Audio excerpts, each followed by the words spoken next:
How often are you entering into new conflict, fighting an old battle? And here's what I mean by this, right? Like the argument starts, and immediately the first thought in your head is this going to be the same thing as before? Is this going to be handled as badly as it always was? Is this going to be as bad as it was in the beginning? Maybe that you and your partner have began the journey of healing the way you communicate and resolving conflict differently. But the moment new conflict arises, the very first question your body asks itself is this going to be as bad as it once was? That alone, it makes you a wind in somebody else's sails. That very first thought where a conflict arises, and the very first thing that happens is you go, is this what it used to be? That is a thought. Okay? That is a thought. And in the moment, you're taking the thought captive and you're measuring it against the evidence you have before you or the evidence you can put behind it. Where you go, is this going to be as bad as it used to be? No, because the last several arguments were different. Is this going to be as bad as it used to be? No, because it's a different person. Like I'm arguing with someone new. Is this going to be as bad as it used to be? No, because I can tell they're reacting and responding differently. Is this going to be as bad as it used to be? Yes, because something. But once you ask the question around the thought, the answer to that question determines how you respond. So once you have the thought of what is going to happen, is this what it used to be? The next thing that comes up is your belief.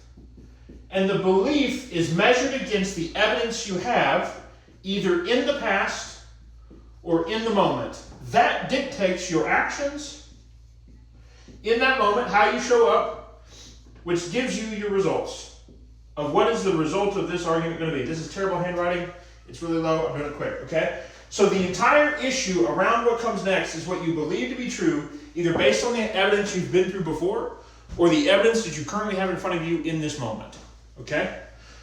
But this is a bad thought to be asking in the first place. When you're entering into conflict and the very first thought that you have is this going to be as bad as it used to be? That thought alone makes you a sail in somebody else's wind, where the way that you show up is completely determined by the quality of your circumstances.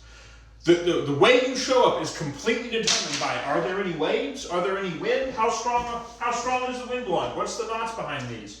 What's the swell size? What's the boat made out of? The question alone makes you a victim of your circumstance. It puts power over what's about to happen inside of you, in somebody else, in the circumstances or of the quality of the environment around you. Okay? The question that we want to be asking when we enter into conflict is not, is this the way it's going to be before? Is this the way? Is it going to be as bad? Is it going to be? No. The question we want to ask is, what is the right way to show up? What is right? What is good? What is holy? The question we want to ask when entering into conflict is not, is this what it used to be? Because that makes us a sail. The question we want to ask is, what is right? What is good? What is holy? What should I do? This means your foundation is rooted in something beneath the waves, beneath the wind. It's an anchor. It is a foundation in something that doesn't change.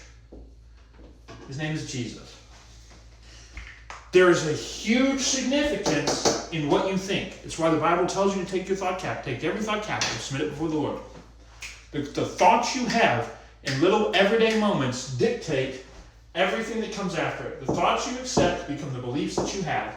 The beliefs that you have create your actions, give you your results. So change what you're thinking. Change what you're thinking about. I love you.